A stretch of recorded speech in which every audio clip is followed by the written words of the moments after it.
ಜಲಗಾಂವ್ನಲ್ಲಿ ಭಾರೀ ದುರಂತ, 13 ಮಂದಿ ಸಾವನ್ನಪ್ಪಿದ್ದೇಗೆ ಗೊತ್ತಾ? ಮಹಾರಾಷ್ಟ್ರದ ಜಲಗಾಂವ್ ಜಿಲ್ಲೆಯಲ್ಲಿ ಸಂಭವಿಸಿದ ದುರಂತ ಘಟನೆಯಲ್ಲಿ 13 ಮಂದಿ ಸಾವನ್ನಪ್ಪಿದ್ದಾರೆ. ಪುಷ್ಪಕ್ ಎಕ್ಸ್‌ಪ್ರೆಸ್‌ನ ಹಲವಾರು ಪ್ರಯಾಣಿಕರು ತಮ್ಮ ಕೋಚ್‌ನಲ್ಲಿ ಬೆಂಕಿ ಕಾಣಿಸಿಕೊಂಡಿದೆ ಎಂಬ ಸುದ್ದಿ ಹರಡುತ್ತಿದ್ದಂತೆ ರೈಲಿನಿಂದ ಜಿಗಿದಿದ್ದಾರೆ. ಈ ವೇಳೆ ಮತ್ತೊಂದು ರೈಲು ಸಂಚರಿಸುತ್ತಿದ್ದ ಕಾರಣ ಡಿಕ್ಕಿ ಹೊಡೆದು 13 ಮಂದಿ ಕೊನೆ ಉಸಿರೆಳೆದಿದ್ದಾರೆ. ಬೆಂಕಿ ಕಾಣಿಸಿಕೊಂಡಿದೆ ಎಂಬ ವದಂತಿ ಹರಡುತ್ತಿದ್ದಂತೆ ರೈಲಿನ ತುರ್ತು ಸರಪಳಿ ಎಳೆದ ಚಹಾ ಮಾರಾಟಗಾರನು ಭಯದಿಂದ ರೈಲಿನಿಂದ ಜಿಗಿಯಲು ಪ್ರೇರೇಪಿಸಿದ ಎಂದು ಪ್ರತ್ಯಕ್ಷದರ್ಶಿಯೊಬ್ಬರು ಹೇಳಿದ್ದಾರೆ.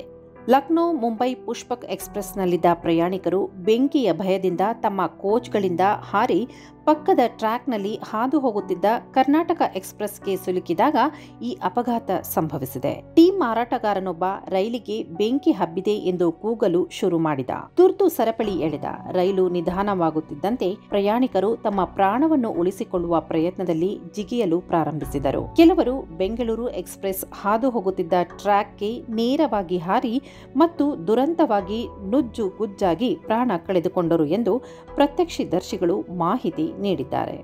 ಅಲ್ಲಿ ಯಾವುದೇ ಟ್ರ್ಯಾಕ್ ಇಲ್ಲದ ಕಾರಣ ವಿರುದ್ಧ ದಿಕ್ಕಿನಲ್ಲಿ ಜಿಗಿದ ಇತರ ಡಜನ್ಗಟ್ಟಲೆ ಪ್ರಯಾಣಿಕರನ್ನು ಉಳಿಸಲಾಗಿದೆ ಎಂದು ಪ್ರತ್ಯಕ್ಷದರ್ಶಿ ಹೇಳಿದ್ದಾರೆ.